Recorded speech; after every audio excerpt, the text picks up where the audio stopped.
Hey guys what's up, this is C Piyush Goyal. स्वागत करता हूं आप सभी का एक बार फिर से हमारी इस जीएसटी क्वेश्चन सीरीज में, जहां मैं आप लोगों को करवा रहा हूं आपके स्टडी मॉड्यूल के हर चैप्टर के क्वेश्चंस। आज मैं आप लोगों को करवाने जा रहा हूं CA inter value of supply के जितने भी आपके स्टडी मटेरियल के क्वेश्चंस हैं टेस्ट नॉलेज के, वो एंड अलॉन्ग विद दिस मैं कुछ जो इलस्ट्रेशन मेरे को थोड़ी बहुत इंपॉर्टेंट लगी from the perspective of examination, मैं वो भी कवर करवाऊंगा इस वीडियो में।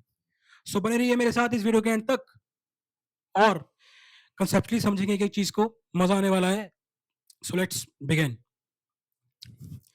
आप लोग भी अपने पास ओपन कर सकते हैं स्टडी मैट टेस्ट नॉलेज का पेज नंबर है ये 7.28। तो करते हैं फिर शुरू। Question number 1, R post apply discounts eligible for deduction from value of supplies in all the situations. Sir इसमें तो पहला क्वेश्चन ही वो जो ट्रिकी पॉइंट था ना उसके ऊपर पूछ लिया। कोई नहीं, सब कुछ इजी कर देंगे, कुछ भी ट्रिकी नहीं रहेगा। Post apply discounts, sir post supply discounts मेरे भाई हम डिडक्ट कर सकते हैं वैल्यू ऑफ सप्लाईज में से मेरी बहन, अगर जो कंडीशंस हैं, तीन कंडीशंस हैं, अगर तुम वो सेटिस्फाई कर पा रहे हो। अगर तीन कंडीशंस तुम सेटिस्फाई कर पा रहे हो, only then you can deduct post supply discounts from value of supplies, otherwise तुम डिडक्ट नहीं कर सकते। सर जल्दी जल्दी कंडीशन समझा दो एक बार, आओ समझते हैं कंडीशंस को। भाई कंडीशंस क्या है पहले मैं लिख लूं फिर बताऊंगा। फर्स्ट कंडीशन थी तुम्हारी अग्रीमेंट, सेकंड थी तुम्हारी लिंकिंग टू इनवॉइस, और third one of the most important जो है प्रोपोर्शनेट आईटीसी रिवर्सल। सबसे पहले चलते हैं पहली कंडीशन की तरफ, अग्रीमेंट। भाई पोस्ट सप्लाई डिस्काउंट्स, अगर तुमने जो तुम डिस्काउंट दे रहे हो सप्लाई करने के बाद, अगर तुमने वो डिस्काउंट ऑलरेडी किसी अग्रीमेंट में एंटर कर लिया था, तुम्हारे लाइक तुम्हारे और सामने रेसिपेंट के बीच ऑलरेडी अग्रीड था वो discount at the time of supply और बिफोर मेकिंग द सप्लाई। भाई बेस्ट एग्जांपल जो मेरे को लगता है इसका, वो लगता है भाई मैं एग्जांपल फ्रेम करता हूँ एक। हम हैं होलसेलर जो कि सप्लायर है, हम सप्लायर हैं और होलसेलर हैं, सामने है रिटेलर जो कि है हमारा रेसिपेंट, राइट। अब यार तुमने क्या किया, तुम फर्स्ट चैप्टर को खड़े हो at the beginning of the financial year, तुमने क्या किया यार, तुमने भाई अपने रिटेलर के साथ अग्रीमेंट एंटर कर लिया। तुम्हारे बीच में बात हो गई कि भाई अगर तुमने कहा ए रिटेलर सुन, अगर तू भाई लेट्स सपोज तुम एसी का बिजनेस कर रहे हो, इलेक्ट्रॉनिक अप्लायंसेस का बिजनेस कर रहे हो, लेट्स सपोज तुमने उसको कह दिया कि यार अगर तू इस साल में, एक साल में अगर तू इस फाइनेंशियल ईयर में 1 लाख यूनिट एसी की सेल करेगा तो मैं तेरे को 20% डिस्काउंट दूंगा। क्या बात, तो मैं तो 20% डिस्काउंट दूंगा। अब भाई तुम कुछ सोचो यार, तुमने ये बात तो कह दी उसे, पर तुम्हें क्या पता कि यार वो कितनी यूनिट एसी सेल करेगा इस साल में। वो 1 लाख से ज्यादा भी सेल कर सकता है और 1 लाख से कम भी सेल कर सकता है।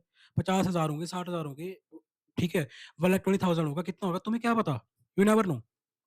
ये तुम्हें पता कब लगेगा, 31 मार्च को at the end of the financial year, जब तुम्हारी सेल्स की रिपोर्ट निकलेगी तुम्हें पता लगेगा कि भाई हाँ इतनी यूनिट्स ऑफ एसी इस हमारे इस रिटेलर ने सेल की हैं पूरे पूरे साल में, ठीक है। तो भाई सीधी सी बात है, ये this is the case of post supply discounts. तुम सप्लाई उसको आज कर रहे हो, तुम डेली बेसिस पे उसको इनवॉइस रेस कर रहे हो, एसी डिस्पैच कर रहे हो ताकि वो फर्दर सप्लाई कर सके, बट तुम्हें डिस्काउंट दे दोगे या नहीं दोगे तुम्हें एंड में पता लगेगा। ये पोस्ट सप्लाई डिस्काउंट होगा एक तरह का, राइट। तो तुमने अगर तुम्हारे बीच में ये बात हुई पड़ी है, तुमने एग्रीमेंट एंटर किया हुआ है, then only you can deduct, otherwise you can't deduct. But इसके साथ साथ दो कंडीशंस और भी हैं। वो दो कंडीशंस क्या है, लिंकिंग टू इनवॉइस और it is also known as invoice wise working. अब यार इनवॉइस वाइज वर्किंग का क्या मतलब है कि तुम ये जो डिस्काउंट्स दे रहे हो तुम उसकी इनवॉइस वाइज वर्किंग कर पा रहे हो।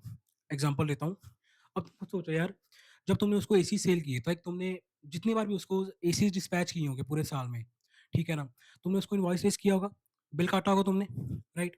तुम्हारे पास एक एक इनवॉइस है पूरे के पूरे, लाइक सपोज तुमने उसको साल में 1 लाख इनवॉइस काटे, तुमने उसको साल में 1 लाख इनवॉइस काटे, राइट। तुम्हारे पास एक एक इनवॉइस की डिटेल है, तुम्हें पता है कि भाई उस इनवॉइस में ये हमारी वैल्यू थी, इतनी वैल्यू के हमने इसी से उसको सेल किए थे। अब भाई क्या तुम इनवॉइस वाइज वर्किंग नहीं कर सकते? बिल्कुल कर सकते हैं सर, क्या दिक्कत है इसमें? हमने उसको कह दिया कि भाई 20% डिस्काउंट दे रहे हैं, जितने तूने पूरे एसीज बेचे हैं अगर तू बेच देगा, ठीक है ना? अब तुम्हारे पास इनवॉइस है, तुम्हारे पास पूरी की पूरी डिटेल है कि इतने की वैल्यू के एसी, इस वाले इनवॉइस में क्या है, इतनी वैल्यू का एसी, उस वाले इनवॉइसेस में गए हैं, 20% माइनस करो और तुम्हारे पास तुम्हारी वैल्यू आ जाएगी, जो न्यू वैल्यू हमारी आएगी। तो तुम इस केस में इनवॉइस वाइज वर्किंग भी कर पा रहे हो, जो तुमने उसको एसी सेल किए हैं। ठीक है जी, हमारी पहली कंडीशन भी ठीक होगी और दूसरी भी सेटिस्फाई होगी। थर्ड केस कंडीशन जो कि बहुत इंपॉर्टेंट है, आईटीसी रिवर्सल। अब तुम लोग मेरी एक बात सुनो यार, लेट्स सपोज जब तुमने उसको एसी सेल किया, सपोज तुमने एक इनवॉइस उसको काटा 1 लाख रुपए का, तुमने उसको 1 लाख रुपए का इनवॉइस रेज किया, ठीक है। जीएसटी लेट्स सपोज 18% लगता है, मैं जूम करके चल रहा हूँ, तो 18,000 का तुमने जीएसटी लिया और 1,18,000 तुम्हारी टोटल इनवॉइस की वैल्यू होगी, ठीक है। अब तुम्हारा भाई रिटेलर निकला बहुत ही शातिर बंदा, बहुत ही सही बंदा, उसने क्या किया, 1,10,000 एसी सेल कर दिए by the end of the year, यानी कि वो एलिजिबल होगा डिस्काउंट्स के लिए, वो अपना हक मांगने तुम्हारे पास आ गया, ठीक है। तुमने क्या की, वो कहता कि 20% आप डिस्काउंट करो मेरे को। अब भाई तुम क्या करोगे, उसको क्रेडिट नोट इशू करोगे, बिकॉज तुम्हारी भी जीएसटी लेबिलिटी कम हो रही है, तुम उसको डिस्काउंट दे रहे हो, तुम्हारी जीएसटी लेबिलिटी तो भी कम होगी, राइट। तो तुमने क्या किया भाई, उसको 20% डिस्काउंट माइनस करके 1 लाख का 20% कितना हो गया, 80,000। तो तुम्हारा, अगर मैं रिवाइज सप्लाई निकालू कितनी होगी, 80,000 की तुम्हारी सप्लाई निकल गई, इसके ऊपर 18% का जीएसटी लगा लो तुम, कितना आएगा, 80,000 के ऊपर 18% जीएसटी 14,400 आ रहा है, ये तुम्हारा बन गया 94,400, ठीक है। ये तुम्हारी न्यू इनवॉइस वैल्यू आ गई। पहले कितनी थी भाई, 1,18,000, राइट। पहले तुम्हारी इनवॉइस की वैल्यू कितनी थी, 1,18,000 थी, तुम्हारी न्यू वैल्यू इतनी, अब जब न्यू वैल्यू तुम्हारी 94,400 आ गई। बट अगर हम जीएसटी की बात करें तो हमारी जीएसटी की लेबिलिटी कितने से रिड्यूस हुई है, 18,000 पहले थी, -14,400, कितना रह गया, 3,600। हमने देखा है कि 3,600 से हमारी जीएसटी की लेबिलिटी रिड्यूस हो गई आफ्टर एडजस्टिंग द डिस्काउंट, ठीक है ना। अब भाई तुम लोग तो क्रेडिट नोट इशू कर लोगे, पोर्टल पे भी, जीएसटी के पोर्टल पे जब रिटर्न फाइल करोगे तब भी दिखा दोगे कि हमारी लेबिलिटी हम रिड्यूस कर रहे हैं 3,600 से, दैट्स फाइन। बट एक बात सोचो, जब तुमने एजेंट को, अपने रिटेलर को ओरिजिनल इनवॉइस रेज किया था, कितने का, 1 लाख का, उसके ऊपर 18,000 का जीएसटी लगा के 1,18,000 का बिल रेज किया था, एजेंट ने, तुम्हारे रिटेलर ने क्या किया होगा, जो तुम्हारा एजेंट रिटेलर है, उसने 18,000 का पूरा जीएसटी क्या किया होगा, आईटीसी क्लेम कर लिया होगा उसी टाइम पर, जब उसने अपनी 3B फाइल की होगी, उसने पूरा का पूरा 18,000 का जीएसटी क्या कर लिया, क्लेम कर लिया। बट अब तुम लोग तो क्या कर रहे हो, तुम लोग तो अपनी लायबिलिटी कम कर रहे हो, तुम लोगों ने तो 3,600 से अपनी लायबिलिटी कम कर ली, राइट। यानी कि तुम्हारी लायबिलिटी तो रहेगी 14,400 की, बट वो तो बंदा 18,000 का पूरा जीएसटी लेके बैठा है, दिस इज नॉट फेयर। ये तो भाई वही बात होगी ना, दोनों हाथों में लड्डू, जीएसटी लायबिलिटी भी कम पे कर दी और आईटीसी भी पूरा का पूरा ले लिया, this is not fair. Common sense सोचो यार, it's pure common sense play, logically भी यही बनता है कि भाई तुम लोग किस तरह ऐसे कर सकते हो, मतलब पे कम कर रहे हो, आईटीसी पूरा ले रहे हो, दैट्स नहीं हो सकता, पॉसिबल है, राइट। तो भाई सिंपल सी बात है, पोस्ट सप्लाई डिस्काउंट्स तभी एडजस्ट हो पाएंगे अगर तुम्हारा सामने वाला रेसिपेंट, जो इस केस में हमारा रिटेलर है, वो 3,600 का आईटीसी रिवर्स करेगा। ये हमारा 3,600 का निकला है, proportionate ITC, this is known as proportionate ITC. अगर वो 3,600 का आईटीसी रिवर्स करता है, आईटीसी जो ऑलरेडी क्लेम कर चुका रिवर्स करेगा, देन ओनली तुम ये पोस्ट सप्लाई डिस्काउंट माइनस कर सकते हो सप्लाई से, अदरवाइज नहीं कर सकते, ठीक है। आई होप तीनों कंडीशंस आपको समझ आ गई होगी। एक भी कंडीशन अगर वायलेट हो रही है, या इनवॉइस की, सपोज इनवॉइस की वर्किंग नहीं बन पा रही पर बाकी दोनों हो पा रही हैं, नहीं डेट कर सकते। वो आईटीसी रिवर्स करने को मना कर रहा है, नहीं कर सकते। तुमने एग्रीमेंट एंटर नहीं किया था at the time of supply और बिफोर मेकिंग द सप्लाई, नहीं कर सकते। तीनों की तीनों अगर सेटिस्फाई हो रही है तुम्हारी कंडीशंस, देन ओनली तुम पोस्ट सप्लाई डिस्काउंट्स को वैल्यू सप्लाई से डिडक्ट कर सकते हो, अदरवाइज तुम लोग नहीं कर सकते। आई होप ये क्लियर हो गया होगा तुम लोगों को। एक बार आई का आंसर भी शुरू करवा देता हूँ तुम लोगों को।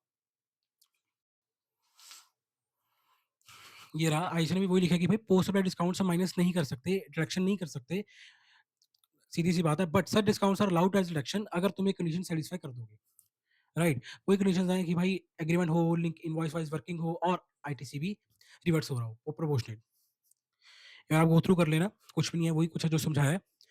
फर्स्ट क्वेश्चन हमारा हो गया, वाह ग्रेट। चलते हैं सेकंड क्वेश्चन की तरफ.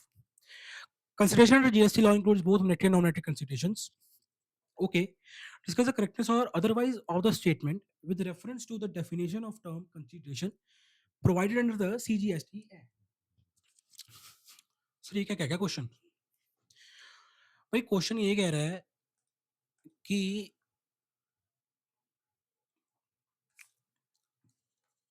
कंसीडरेशन वो कहता है मॉनेटरी भी हो सकती है, जो कि अक्सर होती ही है इन टर्म्स ऑफ मनी, और नॉन मॉनेटरी भी हो सकती है.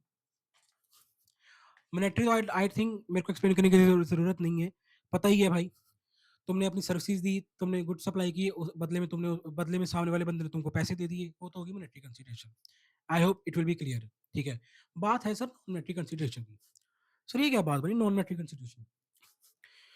याद करो पहला चैप्टर अपनी जीएसटी का, चैप्टर 2, सॉरी पहला चैप्टर 2 सप्लाई अंडर जीएसटी तुम्हारी बुक का. कंसीडरेशन की डेफिनेशन तुमने सबसे पहले वहां पढ़ी थी. उस डेफिनेशन में सर क्या लिखा था ऐसा? रिकॉल करवा दो. उस डेफिनेशन में ये लिखा था भाई, इनफैक्ट कंसीडरेशन से भी पहले की बात करूं तो जाओ अपनी सप्लाई की डेफिनेशन पर.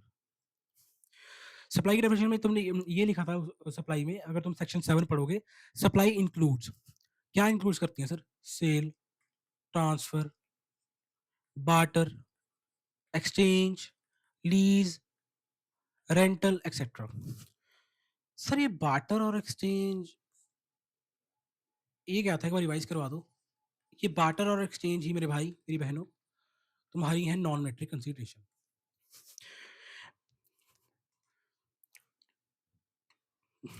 भाई मैंने बंदे को कह दिया कि यार मेरे को तू मेरा आईफोन ले ले, ठीक है, और बदले में अपनी प्रीमियम वॉच मेरे को दे दे. ये क्या है? बार्टर है. कुछ के बदले कुछ, समझे? और ये हमारी सप्लाई के डेफिनेशन कवर भी हो रहा है. इसमें कंसीडरेशन क्या आ जा रही है? उसने आईफोन दिया, मैंने अपनी प्रीमियम वॉच दे दी. सो भाई मेरे this is the example of non monetary consideration, जहां मनी इन्वॉल्व नहीं हो रही, बट कंसीडरेशन तो जा रही है बिकॉज ये सप्लाई है.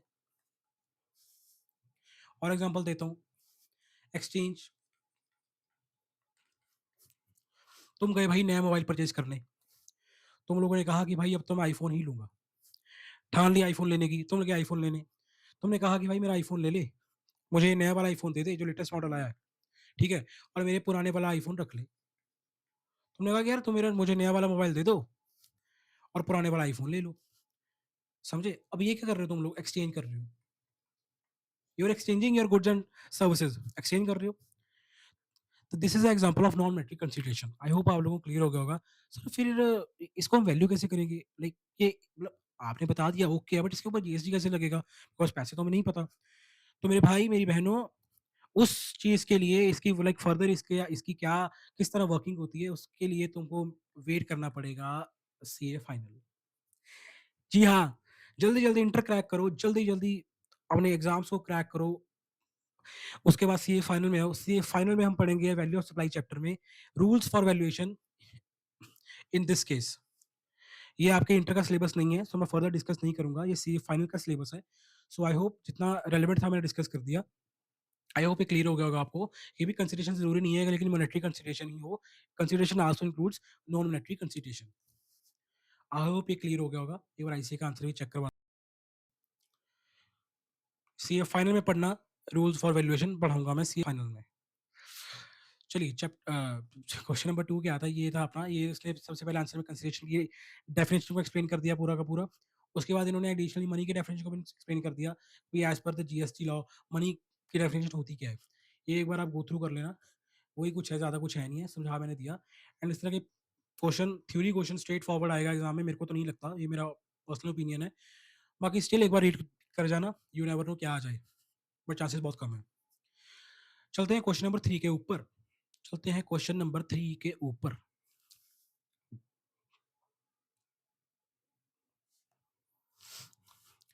फिर क्वेश्चन नंबर 3 क्या कहता है? रिक्वायरमेंट पढ़ लेते हैं पहले क्वेश्चन की, बिकॉज क्वेश्चन 5 लाइंस का है. सबसे पहले मैं यही एडवाइस करता हूँ, रिक्वायरमेंट पढ़ो क्वेश्चन की. Determine the value of supply of education services made by sharp minds institute in the month. Simple question है भाई, वैल्यू ऑफ सप्लाई निकालने को कह रहा है. आइए निकालते हैं value of supply. Sharp mind institute provides coaching for engineering entrance examination. क्या बात है, बढ़िया बात है। कोचिंग देते हैं भाई एग्जामिनेशंस की, एंट्रेंस एग्जामिनेशंस की। मंथली फीस चार्ज करते हैं इंस्टीट्यूट अपने स्टूडेंट से 10,000। एक स्टूडेंट से भाई 10,000 रुपए की सर्विस ये फीस चार्ज करते हैं। Institute is known for its commitment to provide education to under privilege children. नेकी का काम कर रहे हैं भाई, जो स्टूडेंट्स फीस नहीं अफोर्ड कर सकते, अंडर प्रिविलेज चिल्ड्रन है, उनको भी ये एजुकेशन प्रोवाइड करते हैं। और उस चीज को अचीव करने के लिए it trains 10 students every year for entrance examination free of cost. अपने इस सोशल ऑब्जेक्टिव को फुलफिल करने के लिए ये शार्प माइंड्स वाले क्या करते हैं, हर साल 10 बच्चों को फ्री ऑफ कॉस्ट तैयारी करवाते हैं पेपर की। समझे भाई? Institute has receive 3 lakh as coaching fees during a month. Okay भाई, डेटा बता दिया क्वेश्चन ने कि 3 लाख रुपया भाई इस बार इंस्टीट्यूट को मंथली फीस रिसीव हुई है। डेफिनेटली हमारी वैल्यू सप्लाई का पार्ट बनेगा ही बनेगा। ठीक है, उसके बाद Navjeevan an NGO working in the area of education for under privilege children has given a subsidy of 10,000 in lump sum during the month to the institute as it's serving the cause of underprivileged children. Okay, ठीक है। अब भाई नवजीवन वाले NGO वाले हैं, उन्होंने देखा कि भाई सीधी सी बात है, ये बहुत अच्छा काम कर रहे हैं शार्प पॉइंट वाले भाई। 10,000 रुपया उन्होंने क्या किया, सब्सिडी दे दी शार्प पॉइंट वालों को कि हमारी तरफ से ये सपोर्ट है आपके लिए। सर मेरे को पता लग गया वैल्यू सप्लाई कितनी होगी। ये वैल्यू ऑफ सप्लाई आ गई सर, 3 लाख ये भी होगा 10,000, ये हमारी 3,10,000 की क्या आ गई वैल्यू ऑफ सप्लाई। ये सही है सर, आंसर आगे बढ़ो। फोर्थ क्वेश्चन गलत है मेरे भाई। क्या कह रहे हो? गलत? हाँ sir, this is not fair. मेरी बहन गलत है ये क्वेश्चन, आंसर तुम्हारा वही है ना। जल्दबाजी में पढ़ोगे, डिटेल में नहीं पढ़ोगे तो दिक्कत आएगी। समझाता हूँ क्यों। ये जो 10,000 तुमने इंक्लूड किया है भाई मेरे, ये 10,000 इंक्लूड नहीं होगा मेरी बहनों। और पढ़ते हैं, यहाँ पे ध्यान से देखो। आई एग्री कि यार ये जो 10,000 की सब्सिडी हमें मिल रही है, ये गवर्नमेंट, सेंट्रल गवर्नमेंट और स्टेट गवर्नमेंट से नहीं मिल रही, ये एनजीओ से मिल रही है, जो कि और वी ऑलरेडी नो कि भाई अगर हमें subsidy other than central government state government से मिलती है तो हम उसमें इंक्लूड करेंगे। दैट्स परफेक्ट, उसमें कोई तुम्हारे कॉन्सेप्ट में दिक्कत नहीं है। बट दिक्कत है इस वर्ड पे, इन लमसम। प्रॉब्लम यहाँ पर है इन लमसम। अगर सब्सिडी यार तुम्हें लमसम में रिसीव हो रही है, then you will not add it again to the value of supply. वो वैल्यू ऑफ सप्लाई का पार्ट नहीं बनेगी। Subsidy is only linked to the price, form part of value of supply. सीधी सी बात है। सेक्शन 15 सब सेक्शन 2 क्लॉज ई जो हमारी सब्सिडीज की बात करता है, वो यही क्लॉज कहता है कि भाई अगर सब्सिडीज लिंक टू प्राइस हैं, देन ओनली वो वैल्यू ऑफ सप्लाई का पार्ट बनेगी। अगर वो लमसम में तुम्हें रिसीव हो रही है, तुम वो प्राइस के साथ नहीं लिंक करती, देन वो वैल्यू ऑफ सप्लाई का पार्ट नहीं बनेगी। सर कंफ्यूज हो रहे हैं, ये लिंकिंग टू प्राइस का क्या मतलब है? थोड़ा सा एक्सप्लेन कर दो कि link to price, non link to price का क्या मतलब हुआ, कैसे डिफरेंशिएट करेंगे इसको?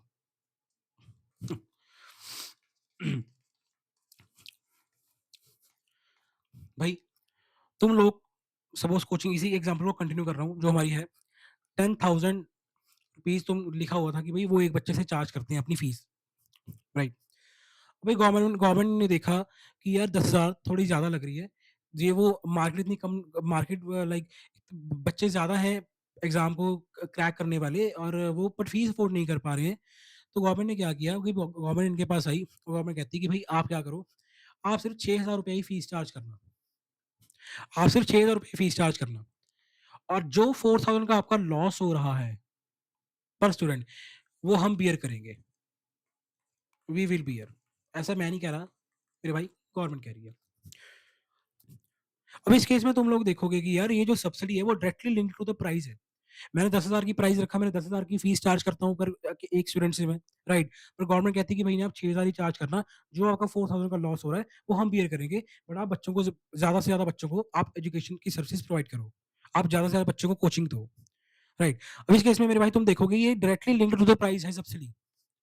इस केस में चलो तो गवर्नमेंट ने सब्सिडी दिया, अगर इस केस में इस तरह ये एनजीओ ने दिया होता ना, अगर ये केस इसी तरह ये जीवन एनजीओ वालों ने इस तरह उनको बताया होता कि भाई हम लाइक 6,000 रुपया आप करो, 4,000 हम देंगे, इस तरह करेंगे, देन हम उसको ऐड कर लेते वैल्यू ऑफ सप्लाई में, तो हमारी वो वैल्यू ऑफ सप्लाई का पार्ट बन जाता, बिकॉज ये लिंकिंग टू द प्राइस हो रही है।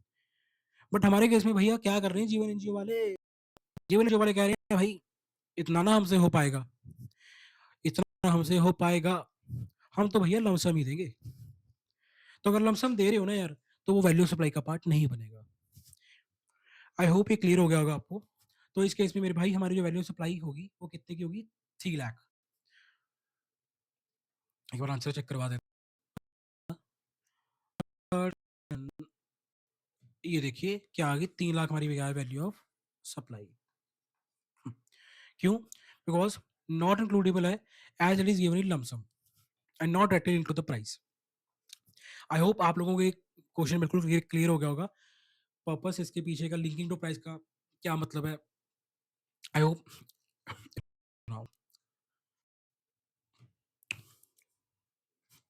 चलते हैं अपने अगले क्वेश्चन की तरफ, कदम कदम बढ़ाए जाए, जैसे मैं हमेशा कहता हूँ, और खुशी के गीत गाए जाए और क्वेश्चन भी साथ साथ करता जा, जल्दी जल्दी। फोर्थ क्वेश्चन क्या कहता है हमारा, क्या करना है इसमें? Determine the value of taxable supply made by furniture वाला। ओके, पहले इतना ही देखते हैं। यानी कि भाई इस केस में भाई हमको वैल्यू ऑफ सप्लाई निकालनी है। आओ देखिए, फर्नीचर वाला is a chain of retail showrooms selling both modern and classic furniture. क्या बात है भाई, फर्नीचर का काम करते हैं, अच्छी बात है। In order to build strong customer association, the showroom provides free delivery of the furniture at the premises of the customers if the distance between the showroom and the customer premises is up to 20 kilometers। ठीक है भाई। भाई furniture वाला क्या कर रहा है भाई, फर्नीचर का बिजनेस करते हैं और उसके साथ साथ ये क्या करते हैं कि भाई हमारे कस्टमर के साथ रिलेशन अच्छे बने रहे, तालमेल अच्छा जुड़ पाए हमारा कस्टमर के साथ। ये क्या करते हैं भाई, अगर इनकी शोरूम से कस्टमर की जो प्रेमिसेस है, जहाँ कस्टमर ने डिलीवर करवाना है फर्नीचर, अगर उसका डिस्टेंस विद इन 20 किलोमीटर है, तो भाई ये बंदे फ्री डिलीवरी करते हैं फर्नीचर की। ठीक है। एंड अगर डिस्टेंस भाई 20 किलोमीटर से ज्यादा हो, मोर देन 20 किलोमीटर हो जाए डिस्टेंस अगर, तो भाई ये बंदे फिर कहते हैं नहीं, हमसे ना हो पाएगा, हम 10 रुपए एडिशनल किलोमीटर के लेंगे। यानी कि अगर मैं थोड़ा इसको ईजी करूँ, 20 किलोमीटर तक भाई फ्री है, कोई डिलीवरी फीस चार्ज नहीं करेंगे। और 20 के बाद जितने भी किलोमीटर बढ़ते जाएंगे एडिशनल किलोमीटर, उसके लिए 10 रुपए पर किलोमीटर ये चार्ज करेंगे। ठीक है। वो कहते हैं कि इतना भी हमारे से यार होता नहीं है, बस 20 किलोमीटर तक ही है हमारी कस्टमर एसोसिएशन। आगे चलते हैं। Miss Leena Kapoor purchases a double bed, a dressing table and a centre table for ₹2 lakh from furniture वाला। क्या बात है, लीना जी भाई इनकी शॉप पर आई, उनको अच्छा लगा बेड, उसके साथ साथ टेबल भी अच्छा लगा और उसके साथ साथ उनको ड्रेसिंग टेबल भी अच्छा लग गया। कहती भैया पैक कर दो, मेरे घर भिजवा देना, 2 लाख रुपए का बिल, 2 लाख रुपए मैं आपको देके जा रही हूँ, right. Miss Leena gets free delivery of the furniture as her residence is located distance of 18 kilometre from the showroom. अब भाई सीधी सी बात है, वो कहते हैं कि आपका डिस्टेंस 18 किलोमीटर है, हम फीस आपसे चार्ज नहीं करेंगे, फ्री डिलीवरी। ठीक है। The showroom incurs an expenditure of 1000 for delivering the furniture at miss Leena's residence. अब भाई यहाँ पे इन्होंने लिख दिया कि भाई शोरूम का खर्चा 1000 रुपया लगा है, शोरूम वालों को, फर्नीचर वालों को 1000 रुपये इनकर करने पड़े ताकि वो डिलीवर कर सके। अब भाई वैल्यू ऑफ सप्लाई क्या होगी? आप सोच रहे होंगे 2 लाख प्लस 1000, लो सर ये वैल्यू सप्लाई बन गई। फिर गलत, फिर गलत, सर आपका गलत कर दिया, अब सर गलत आप कर रहे हो सर, नहीं नहीं भाई, गलत हम ही कर रहे हो। सर ये हमने पढ़ा है कहाँ, 15(2)(c सर, इंसिडेंटल एक्सपेंसेस, कि सप्लायर कुछ भी इनकर कर रहा है before the before the supply, तो वो हमारी वैल्यू सप्लाई का पार्ट बनेगा। बट एक बात तुम मेरे को बताओ यार, जब वो बंदा चार्ज नहीं कर रहा लीना से, जब वो 1000 रुपीज लीना से ले ही नहीं रहा, तो जीएसटी क्या लगा रहे हो तुम उसके ऊपर? वो बंदा फ्री ऑफ कॉस्ट उसको डिलीवरी सर्विस दे रहा है, वो बंदा लीना से चार्ज नहीं जब कर रहा, वो कस्टमर से जब चार्ज नहीं कर रहा, तुम जीएसटी काहे का लगा रहे हो उसके ऊपर?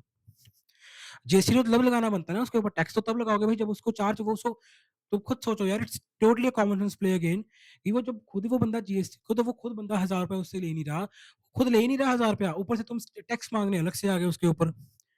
अच्छा तूने नहीं लिया टैक्स अपनी तरफ से, थे क्यों? एक बात हमेशा याद रखना, आज एक नया कंसेप्ट, एक लाइक कंसेप्ट तुम्हें मैं अपना रिवाइज करवा दिया तुम्हें। Incidental expenses they will form part of value of supply, इसमें कोई दो राय नहीं है, but if you are charging them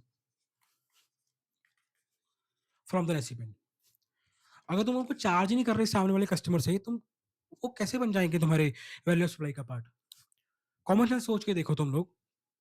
ठीक है। अब अगर मैं उसे चार्ज कर रहा होता 1000 रुपया तो मैं वैल्यू सप्लाई का पार्ट बनता वो। मैं ले नहीं रहा पैसा, तुम टैक्स अलग से मुझसे ले लो, विदे तो भाई कोई बात बनती नहीं है। थोड़ा दिमाग से सोचना इस चीज को। बिल्कुल ही सिंपल लॉजिक है, कोई इसमें ज्यादा हार्ड एंड फास्ट नहीं है। आई होप ये क्लियर हो गया होगा। तो भाई इस केस में हमारी वैल्यू सप्लाई क्या बन जाएगी? 2 lakh rupees. Clear. Next question का पार्ट क्या कहते हैं? Will your answer change if residence of Mislinia is 50 kilometres from showroom? यहाँ आएगा अब मजा। भाई लीना जी कहती है ठीक है जी, मैं तो दूर घर ले रही हूँ, मैं 20 किलोमीटर वाले घर पे शिफ्ट नहीं करवा रही, डिलीवर नहीं करवा रही फर्नीचर। अब देखो 20 किलोमीटर के लिए वो फ्री डिलीवर करते हैं, लीना का घर है 50 किलोमीटर के रेडियस पर। डिफरेंस कितना आ गया? 30 किलोमीटर का। और ऊपर पहले ही हमने डिस्कस किया था कि भाई 20 किलोमीटर तक वो फ्री देंगे, उसके बाद पर किलोमीटर वो 10 रुपए पर किलोमीटर चार्ज करेंगे। यानी कि भाई इस केस में वो लीना से 2 लाख रुपए तो ले ही रहे हैं, जो उसकी फर्नीचर की कॉस्ट है, प्लस 30 किलोमीटर इंटू 10 पर किलोमीटर, 300 रुपया और लेंगे। इस केस में हमारा वैल्यू सप्लाई क्या बन जाएगी? 2 लाख 300। यहाँ तुम सही हो गए, यहाँ सर, यहाँ मेरे भाई मेरी बहन तुम सही हो गए। 2 लाख 300 रुपया वैल्यू सप्लाई का वैल्यू सप्लाई होगी। क्यों? इस केस में हम उसे चार्ज भी कर रहे हैं 300 rupees. That's why. I hope clear हो गया होगा आप लोगों को ये क्वेश्चन भी। मैच आपका आंसर जो है हमारा कर रहा है 2 लाख पहले केस में एग्जैक्टली, ठीक है, और 2 लाख 300। आप एक बार गो थ्रू कर लेना, जो मैंने बताया है वही लिखा है। चलिए चलते हैं अपने नेक्स्ट क्वेश्चन की तरफ। Question number 5।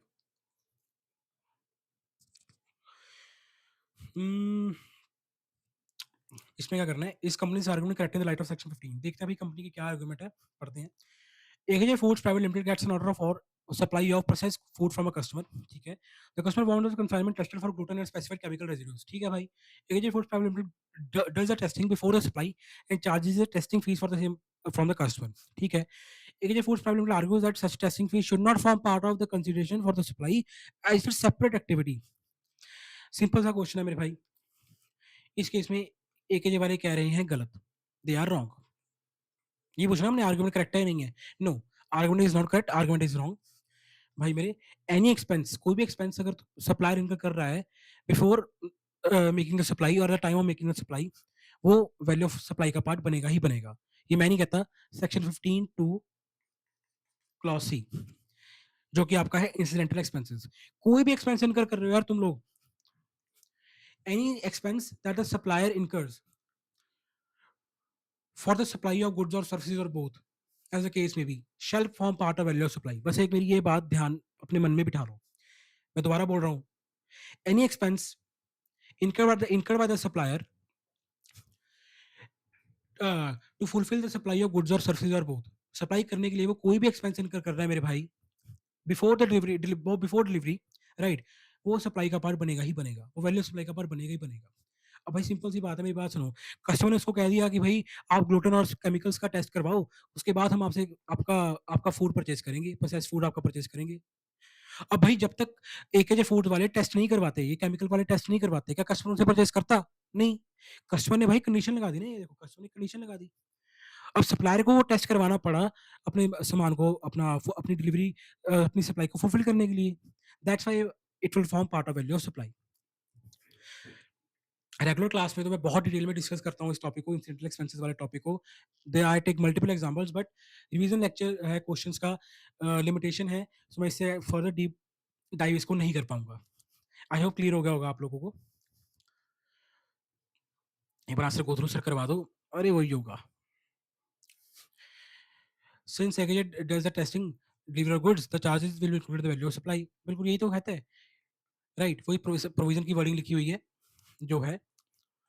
एंड इनका आर्गुमेंट करेक्ट नहीं है, जैसे हमने डिस्कस किया। बढ़ते हैं सिक्स्थ क्वेश्चन की तरफ। क्या कहते हैं सिक्स्थ क्वेश्चन? डिपार्टमेंट पूछ कर रहा है sixth question, should notional interest be included in the value? देखते हैं। Major banners and advertising firm give its customer interest free credit period of 30 days for payment, ठीक है भाई। Its customer ABC paid for the supply 32 days after supply of service, ठीक है भाई, वो 30 दिन का पीरियड देते हैं, कस्टमर ने 2 दिन एक्स्ट्रा ले लिए, उसने 32 डेज बाद पेमेंट की। और भाई major manage waived the interest payable for a delay of 2 days, भाई इन्होंने इंटरेस्ट वेव कर दिया। वैसे तो 30 डेज का देते हैं, 2 दिन का इंटरेस्ट, 2 दिन का इंटरेस्ट वो चार्ज करते, बट उन्होंने कहा कस्टमर को छोड़ यार, 2 दिन का इंटरेस्ट क्या देगा, जी ले अपनी जिंदगी, हम इंटरेस्ट तेरा वेव कर रहे हैं। पर भाई डिपार्टमेंट नहीं मान रहा, डिपार्टमेंट कहता है कि भाई आप इंटरेस्ट को, उस 2 दिन का जो इंटरेस्ट है उसको वैल्यू सप्लाई पे इंक्लूड करोगे। क्या ये सही है या गलत है, आप खुद बताओ, सोचो सोचो। चलो मैं बताता हूँ, डिपार्टमेंट डिपार्टमेंट इस केस में गलत कह रहा है। यार नोशनल इंटरेस्ट इंक्लूड होगा, notional interest value of supply का पार्ट बनेगा, ये कहाँ लिखा है, वेयर इट इज रिटन, आओ समरी नोट्स में। Interest late fee delay, interest fee penalty for delay in payment of consideration, सब ये लिखा है कि भाई इंटरेस्ट हो, लेट फी हो, पेनल्टी हो डिले इन पेमेंट के लिए, ठीक है, तो तुम उसको वो वैल्यू सप्लाई का पार्ट बनेगा। बट नोशनल इंटरेस्ट कहाँ पे लिखा है यार, इट्स प्योरली लाइक, तुम खुद सोचो यार, तुम इंटरेस्ट, ये सिर्फ वही अलग बात होगी जो मैंने ऊपर करवाई थी, सेम ऊपर वाले केस में करवाई थी अपनी, वो डिलीवरी चार्जेस वाली। भाई जो चीज तुम उससे चार्ज नहीं कर रहे हो कस्टमर से, तुम कैसे उसके उसको वैल्यू सप्लाई का पार्ट बना लोगे। मैं तो उससे ले ही नहीं रहा इंटरेस्ट, मैं उससे पैसे ले ही नहीं रहा इंटरेस्ट के, तुम ऊपर से मेरे को आके कह रहे हो कि नहीं नहीं तू नहीं ले रहा छोड़, हमें पर GST they. It is not logical, वो बिल्कुल ही लॉजिकल नहीं है। खुद सोचोगे, आराम से सोचोगे, अपने आप आंसर निकलेगा। खुद अपने दिल से पूछना, अपनी अंतरात्मा से पूछना भाई कि क्या होना चाहिए इसका आंसर, सीधी सी बात है। तो भाई इस केस में सिंपल सी बात है, जब इंटरेस्ट ले ही नहीं रहा तो ऐसे कैसे जीएसटी लग जाएगा। Notional interest value of supply का पार्ट कभी नहीं बनेगा। मैं अगर उसे चार्ज कर रहा हूँ then only it will form part of value of supply, otherwise value of supply का पार्ट नहीं बनेगा। आई होप ये क्वेश्चन भी क्लियर हो गया होगा, आंसर मैच करवा देता हूँ स्टडी मैट से भी।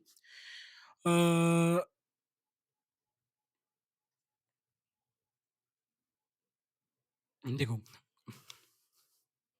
the value of supply includes interest for daily payment for consideration. However, the time of supply to an extent it relates to the addition of value of supply by way of interest is on a date supplies with consideration value. Exactly. इन्होंने time of supply से basically इस चीज को link किया है। Time of supply के question मैं इसके बाद करवाऊंगा, इस वीडियो के बाद मैं वही कवर करूंगा। भाई आप लोगों ने पढ़ा होगा टाइम ऑफ सप्लाई के केस में भी, टाइम ऑफ सप्लाई, अब इंटरेस्ट इंटरेस्ट लेट फी या penalty for delayed payment consideration, उसका टाइम ऑफ सप्लाई कब अराइव होता है, जब आपको रिसीव हो। इंटरेस्ट हम तभी ऐड करते हैं, interest basically interest on delayed payment consideration is added only on receipt basis.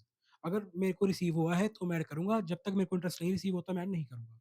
तो इस केस में यही तो हो रहा है भाई, रिसीव कहाँ करेंगे जब उनको इंटरेस्ट ही वेव ऑफ कर दिया, रिसीव की तो बात ही नहीं आती। थोड़ा खैर इन्होंने उस एंगल से लिखा है, आप इस तरह आंसर लिख सकते हो अपना, अगर क्वेश्चन आता है अपना एग्जाम में, कि भाई जब इंटरेस्ट मेरे को मिला ही नहीं है, जब उसका टाइम ऑफ सप्लाई राइज नहीं हुआ, तो वैल्यू सप्लाई का पार्ट कैसे बचेगा। पहले टाइम तो आने दो सप्लाई का, और वो आएगा ही नहीं क्योंकि वही इंटरेस्ट ही वेव ऑफ कर दिया, वो खुद ही नहीं ले रहे। तो जिस तरह मर्जी लाइक क्वेश्चन का आंसर तुम फ्रेम कर लो, बात वही घूम फिरा के आती है कि भाई नोशनल ट्रस्ट हमारी वैल्यू सप्लाई का पार्ट नहीं बनेगा। बाकी डिटेल में थोड़ा टाइम ऑफ सप्लाई वाले क्वेश्चन में इस चीज को डिस्कस फिर से करूंगा, जहां आपको थोड़ा और क्लैरिटी मिलेगी। चलते हैं अपने 7th क्वेश्चन की तरफ। क्या कहते हैं 7th question, Crunch Bakery Products Limited sells biscuits and cakes through its dealers, to whom it charges the list price minus standard discount and pays GST accordingly। ठीक है भाई, जितना उसका है लिस्ट प्राइस है, जितना उसका डिस्काउंट माइनस करना है, माइनस करके अगला उसको बिल काट देता है। ठीक है, when goods remain unsold with the dealers, it offered additional discounts on the stock as an incentive to push the sales without any prior agreement between them for offering such discount. Can this additional discount be reduced from the price at which the goods were sold and concomitant क्या and concomitant tax adjustments made. ये पता नहीं क्या कह रहे हैं, चलिए question आपको समझाता हूँ मैं। भाई मेरे तुम लोग मेरी बात सुनो, क्वेश्चन में हो क्या रहा है। क्रंच बेकर वाले भाई अपने बिस्किट्स और केक्स,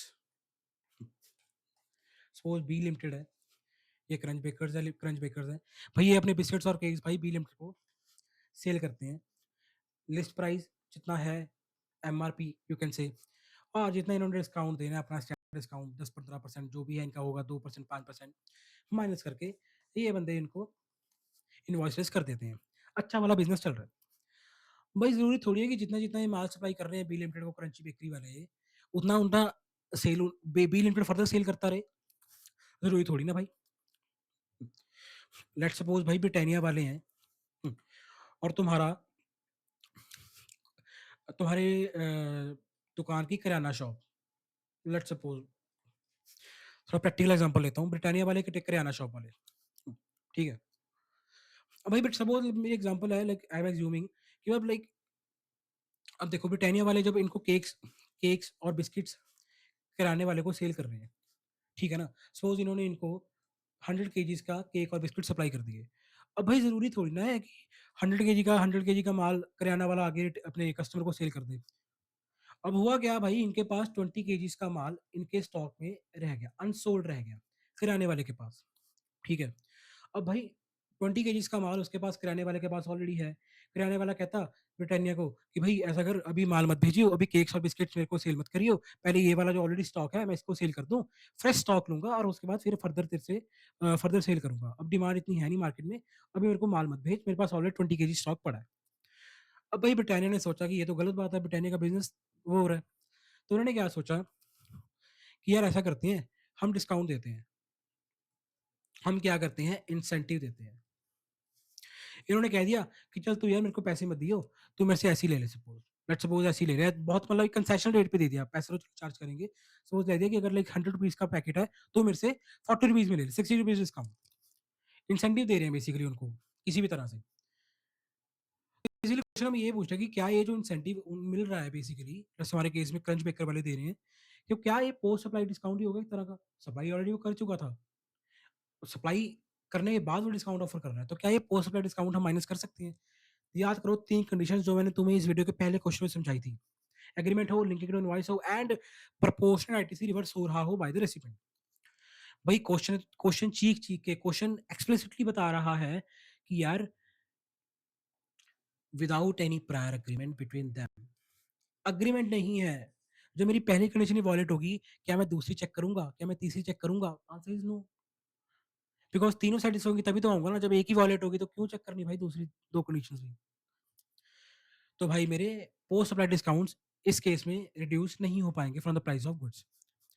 आई होप आपको एग्जांपल क्लियर होगा, मैंने लाइक प्रैक्टिकल एक एग्जांपल फ्रेम करने की कोशिश की है जिस तरह बाय लाइक आपको क्लियर हो पाए बेसिकली, बिकॉज प्रैक्टिकल एग्जांपल्स हम लेते हैं तो हम ज्यादा कनेक्ट कर पाते हैं, ज्यादा इजीली ग्रास्प कर पाते हैं कंसेप्ट को, rather than taking theoretical examples.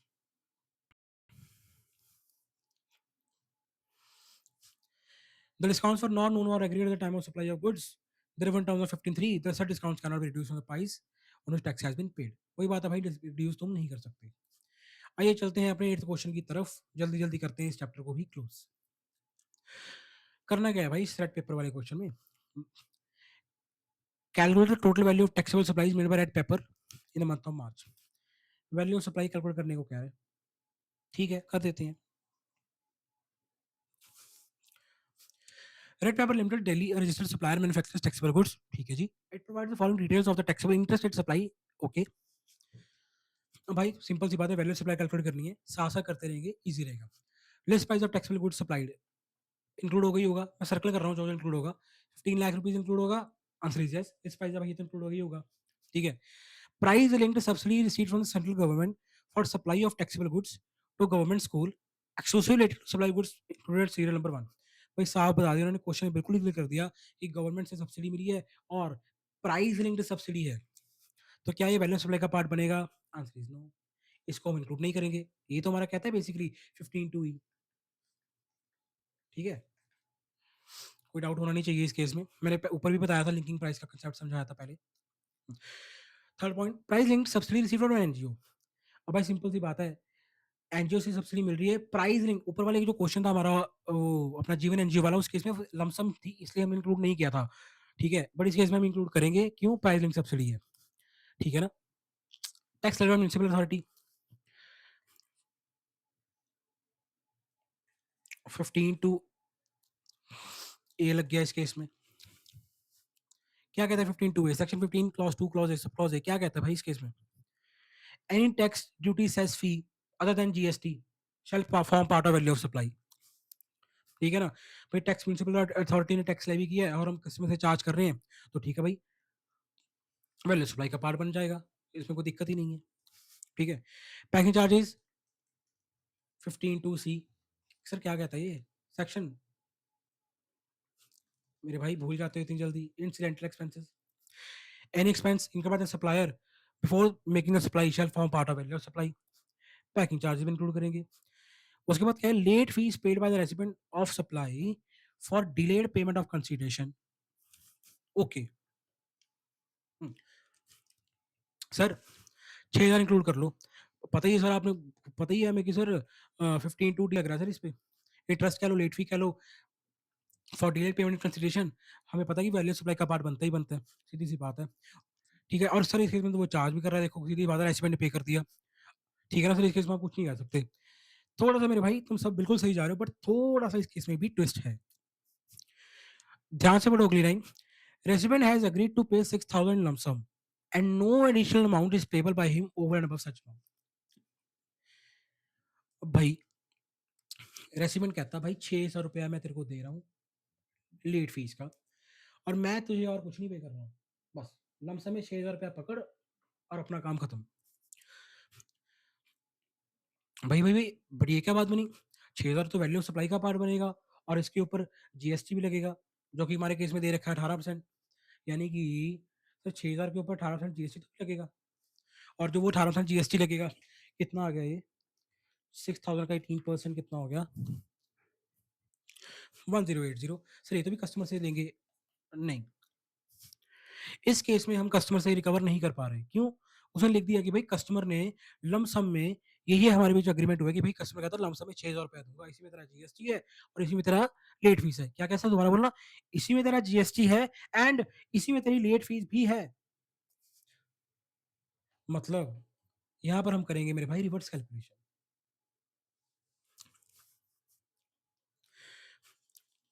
6,000 में 18% जीएसटी ऑलरेडी इंक्लूडेड है।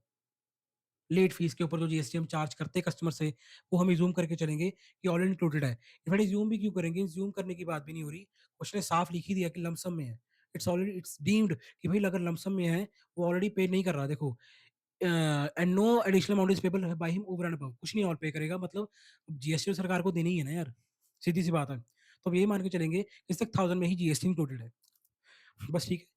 रिवर्स कैलकुलेशन करके हम सिर्फ वैल्यू ऑफ सप्लाई निकालेंगे। सर 6,000 क्यों नहीं इंक्लूड कर सकते? सर 6,000 पूरा का पूरा इंक्लूड कर दो, सीधी सी बात है। याद करो भाई अपना 15(2)(a क्या कहता है वो? Any tax duty cess fee other than GST. GST तो भाई अपना जो जीएसटी हमारा टैक्स है, वो सीजीएसटी, एसजीएसटी, आईजीएसटी, वो तो वैल्यू सप्लाई का पार्ट बनता ही नहीं है। तो that's why we are doing reverse calculation, ताकि हम टैक्स के पोर्शन को डिडक्ट कर सकें, और जो वैल्यू सप्लाई आएगी, ओनली लेट फीस का कंपोनेंट निकल के आएगा, उसको हम वैल्यू सप्लाई का पार्ट बना सकें। वो किस तरह निकालेंगे भाई? इस पूरा का पूरा 6,000 118 का इक्विवेलेंट है। हमें सिर्फ वैल्यू, हमें सिर्फ चाहिए लेट फीस का पेमेंट। आप इसको कैलकुलेट करोगे, जो भी अमाउंट आपकी आएगी, लेट्स सपोज कुछ भी अमाउंट आ जाएगी, आप कैलकुलेट कर लेना, वो हमारी वैल्यू सप्लाई का पार्ट बन जाएगी। आइए अब आपको आंसर मैच करवा दूं। 15 लाख, 50,000, 20,000, 15,000।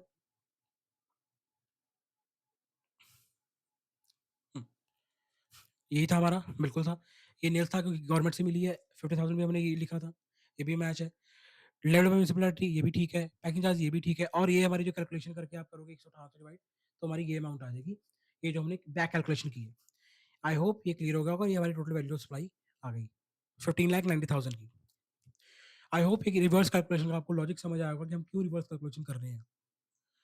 किसी भी चीज़ को यार रट्टा मत मारो, क्रैम मत करो, उस चीज़ को अंडरस्टैंड करके पढ़ो, बिल्कुल भी दिक्कत नहीं आएगी। क्वेश्चंस तो यूँ होंगे यूँ, समझ लाइक पता भी नहीं लगेगा कब क्वेश्चंस होंगे। I always say one thing guys, study practically with logic.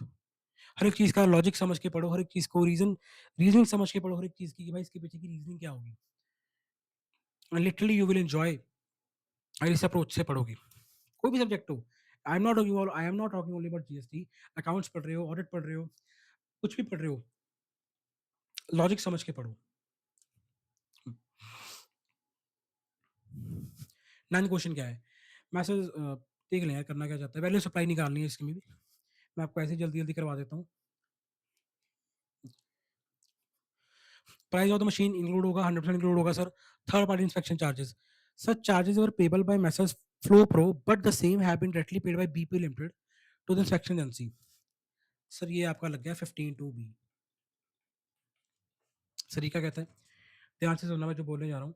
Any expense that the supplier is liable to incur, any expense that supplier is liable to incur in relation to supply, but that expense has been incurred by recipient of supply.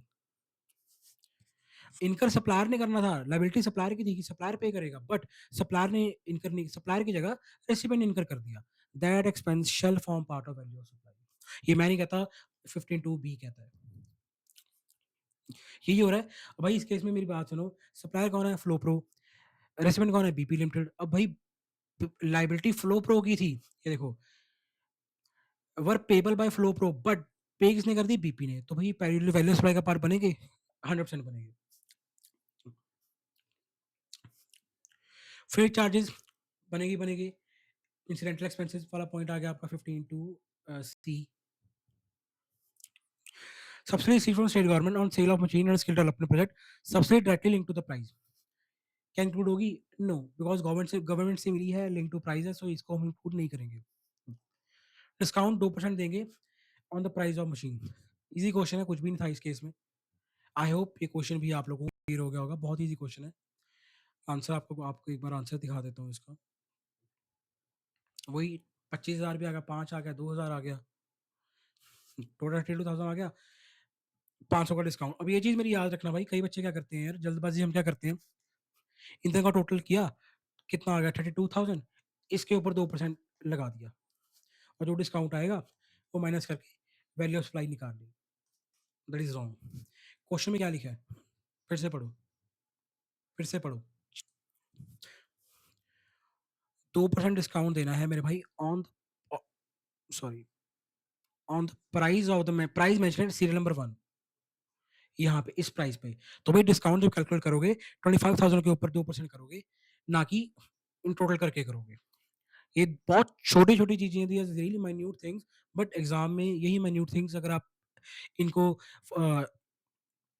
Consider नहीं करके चलोगे, आपके marks deduct हो जाएंगे।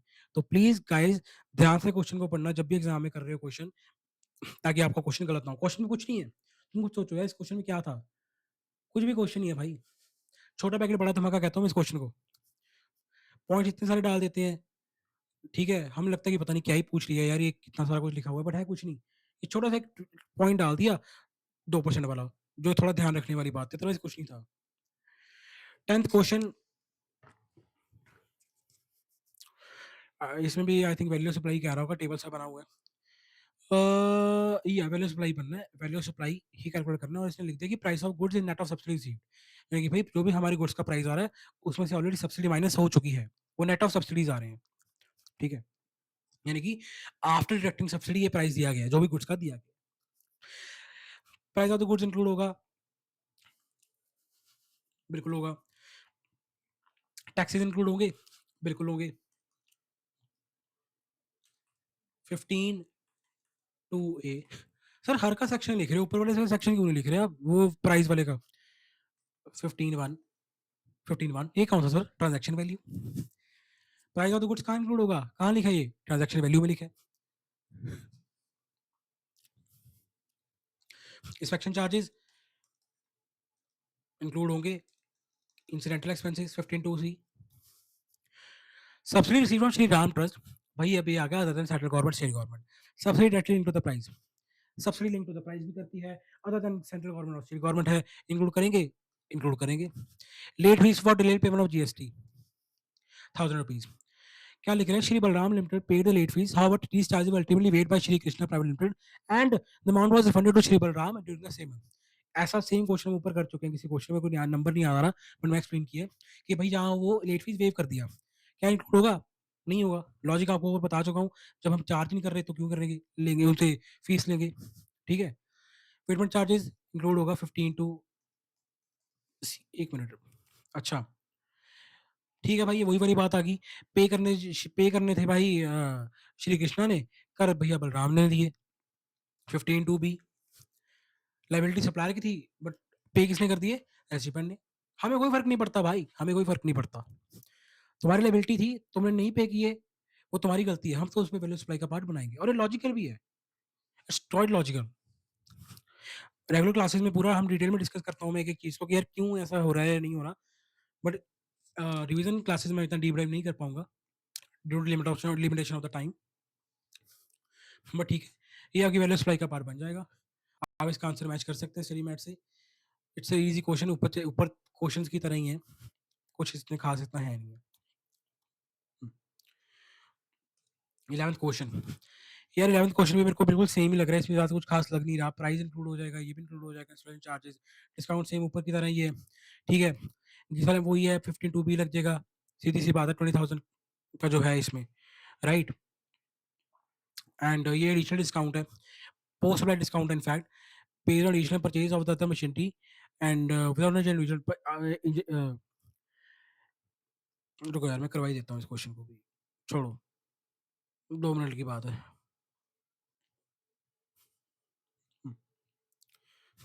Price include होगा। Part fitted in the machinery on the premises of Giza limited, ठीक है भाई, सिंपल सी बात है, इंसिडेंटल एक्सपेंसेस इंक्लूड होंगे, होंगे यार। बट एक चीज है, amount has been paid by Geesa limited directly to the supplier, how it was Kohli limited liability to pay the said amount. भाई वही बात आ रही है 15 बी वाली, लायबिलिटी भैया सप्लायर की थी, पे सप्लायर नहीं कर रहा, हु इज पेइंग, रेसिपिएंट, ठीक है। The said amount has not been recorded in the invoice by Kohli limited. भाई यहाँ पे क्वेश्चन तुम्हें कर रहा है गुमराह, वही जहाँ पे हम कहते हैं कि चार्ज नहीं किया जी, हम कहते हैं ना कि चार्ज नहीं किया तो हम क्यों इंक्लूड करें, बट इस केस में भाई इंक्लूड करेंगे, बिकॉज आपका जो सेक्शन है वो क्या कहता है, नोट्स में जाओ एक बार, थर्ड पार्टी पेमेंट सेगमेंट में पढ़ो, third party payment made by recipient in relation to supply, supplier was liable to pay and was not included in the price. यार यहाँ पे लिखा नहीं हुआ,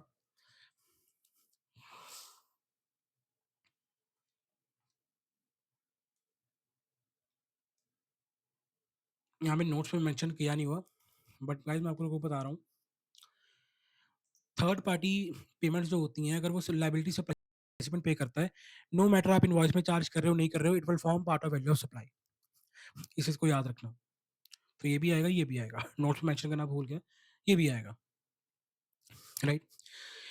चार्जेस आएंगे इंस्टॉलेशन के 52, इसमें क्या लगा 52 बी लग गया, इसमें क्या लग गया 52 सी लग गया, इंसिडेंटल एक्सपेंसेस वाला 15 वन लग गया, डिस्काउंट तुम लोग माइनस कर ही दोगे, राइट। नेक्स्ट क्या है, Colander provide additional discount at 1% the year end, अब ईयर एंड डिस्काउंट की बात हो रही है, यानी कि भाई पोस्ट सप्लाई डिस्काउंट की बात हो रही है,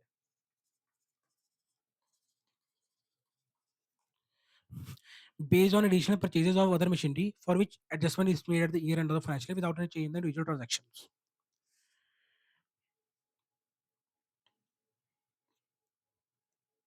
without any change in the individual transaction।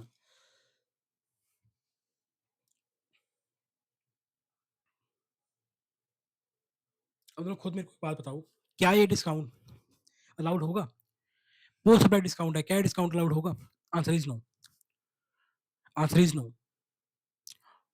Already यहाँ पे लिखा हो कि भाई Kohli limited provides additional discount, वो प्रोवाइड करते हैं, उनका अग्रीमेंट है, वो प्रोवाइड करते ही करते हैं, ठीक है, वो करते हैं अगर आप उनकी कंडीशन सेटिस्फाई करते हो। बट क्या इस केस में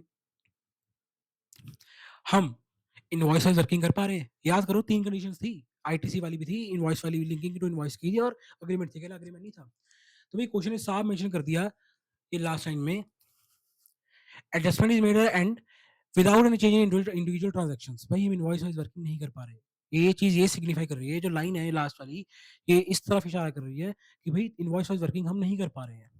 सो क्या इस केस में हमारी 3 कंडीशन सेटिस्फाई हो रही हैं, आंसर इज नो, नहीं हो रही। तो क्या post supply discount Kohli limited जो दे रही है 1% का, क्या वो डिडक्ट होगा वैल्यू सप्लाई से, आंसर इज नो। आइए बढ़ते,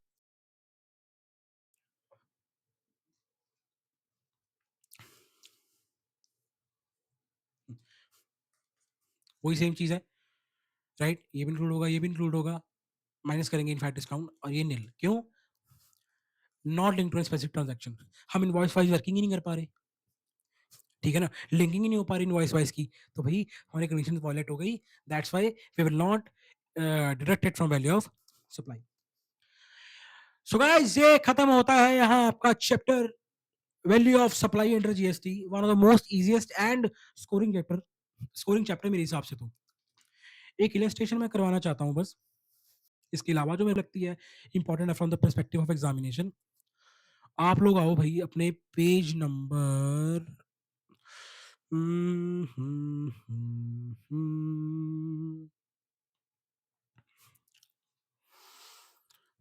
हम्म,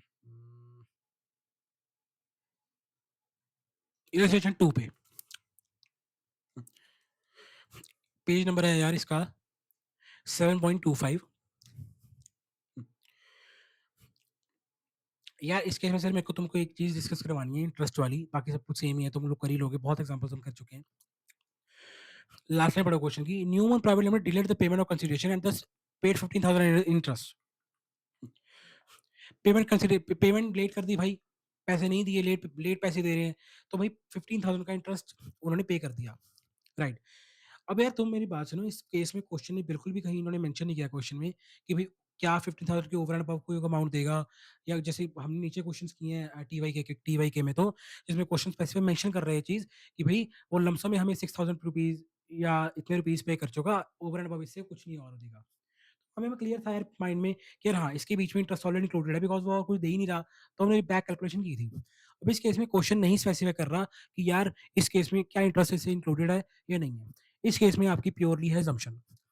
आप लोग मेरे भाई 15,000 को विदाउट इंक्लूसिव ऑफ इंटरेस्ट भी मान सकते हो, यानी कि वैल्यू ऑफ सप्लाई का पार्ट पूरा का पूरा 15,000 भी बना सकते हो, या अगर आपने जैसे नीचे हमने किया रिवर्स कैलकुलेशन, आप एज्यूम करके भी चल सकते हो कि भाई हम एज्यूम कर रहे हैं कि 15,000 अमाउंट हमारे इंक्लूसिव ऑफ इंटरेस्ट है, एंड और इसके ऊपर और हमें कोई इंटरेस्ट की पेमेंट नहीं होगी, समझ रहे हो? सॉरी, इंक्लूसिव ऑफ जीएसटी है, एग्जैक्टली आप ये भी मान के चल सकते हो कि 15,000 की जो अमाउंट है वो इंक्लूसिव ऑफ जीएसटी है, इसके ऊपर हमें कोई अमाउंट नहीं मिलेगी।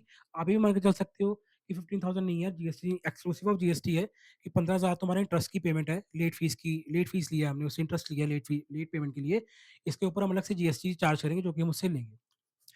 अब इंस्टीट्यूट ने क्या किया मेरे भाई, इंस्टीट्यूट में मान के चल रहा है जैसे नीचे हमने क्वेश्चंस में किया था इंक्लूसिव, वो मान के चल रहा है भाई कि 12-15,000 में ही जीएसटी भी इंक्लूडेड है, इसके ऊपर GST on late payment, on late payment fees penalty जो मर्जी कह लो, एक ही बात बनती है यार, सीधी सी बात, ठीक है ना? तो ये टोटल और अजम्पशन यहाँ पे देखो लिखा भी है कि it is also possible to assume that interest is to be exclusive of GST. तब उस केस में हमारी 5,35,000 हो जाएगी सप्लाई, क्यों? यहाँ पे 15,000 आएगा उस केस में। तो इट्स टोटली और अजम्पशन, आप कुछ भी जूम करके क्वेश्चन में कर सकते हो, आपका आंसर ठीक होगा। अगर क्वेश्चन नहीं स्पेसिफाई करता, लाइक इस क्वेश्चन में अगर क्वेश्चन स्पेसिफाई कर ही देता तो बात ही खत्म थी। तो यार ये था एक और ये इलस्ट्रेशन थी जो मैंने करवानी थी डिस्कस, इसमें यही पॉइंट डिस्कस करवाना था। सो गाइस इसी के साथ खत्म होता है हमारा चैप्टर वैल्यू ऑफ सप्लाई के सभी क्वेश्चंस आपके आईसीई मैट के। आई होप आप लोगों को क्लियर हो गया होगा एक एक क्वेश्चन, कंसेप्चुअल क्लैरिटी हुई होगी, लॉजिक्स पता लगे, जितना एक्सप्लेन कर पाए रेलेवेंट थे।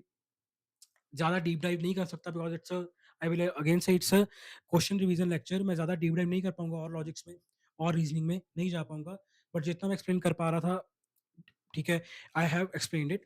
स्टिल अगर आपको कोई भी डाउट हो किसी स्पेसिफिक इलस्ट्रेशन में या किसी स्पेसिफिक क्वेश्चन में, कमेंट सेक्शन किस लिए है? इसी चीज के लिए तो है।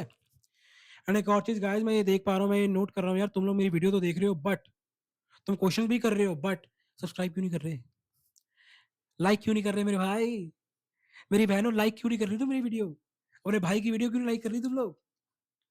मेरे यारों लाइक करो वीडियो को यार, कमेंट करो, लाइक करो, शेयर करो अपने उन सभी फ्रेंड्स के साथ जिनके भी एग्जाम ड्यू है नेक्स्ट मंथ। एंड सब्सक्राइब का बटन दबा देना यार इस बार। तुम लोग वीडियो देख रहे हो, सब्सक्राइब नहीं कर रहे, that's truly unfair with me, that's truly unfair भाई, तुम लोग मेरे साथ जस्टिस नहीं कर रहे हो, ये बात गलत है। क्वेश्चंस देख रहे हो, सब कुछ कर रहे हो, बट सब्सक्राइब नहीं कर रहे हो, लाइक नहीं कर रहे हो। भाई मेरे को भी थोड़ी मोटिवेशन आनी चाहिए, तुम लोगों की जितनी मेहनत कर रहा हूँ, एक एक क्वेश्चन करवा रहा हूँ तुम्हें discuss with full of conceptual clarity. Revision lecture में आया था और थिंग्स हो गई, अदर फैकल्टी है जो इतनी कंसेप्चुअल क्लैरिटी तुम्हें लाइक रिवीजन क्वेश्चन सीरीज में कंसेप्चुअल क्लैरिटी भी दे। स्टिल गाइस, बस यही कहूंगा, लाइक करना अगर आपको मेरा कंटेंट अच्छा लग रहा है, सब्सक्राइब जरूर कर देना, बिकॉज मैं आगे टाइम ऑफ सप्लाई करवाऊंगा इसके बाद, उसके बाद फिर मैं I will move on ITC, one of the most most important chapters of your syllabus. तो एक एक चैप्टर की रिवीजन तो मैं करवा ही रहा हूँ, क्वेश्चंस की सभी करवाऊंगा, सभी चैप्टर्स की करवाऊंगा इनफैक्ट। तो तभी तो कह रहा हूँ सब्सक्राइब कर लो और बेल आइकन को भी प्रेस कर लेना। नई वीडियो डालूं बस उठाया अपना कैलकुलेटर और पेन और नोटबुक, लग गई जीएसटी को सॉल्व करने क्वेश्चंस को। ठीक है गाइज, मिलते हैं नेक्स्ट वीडियो में, तब तक के लिए पढ़ते रहिए, हंसते रहिए, खुशी से क्वेश्चन को सॉल्व करते रहिए और मजे भी करते रहिए साथ साथ में। ठीक है गाइस, बाय।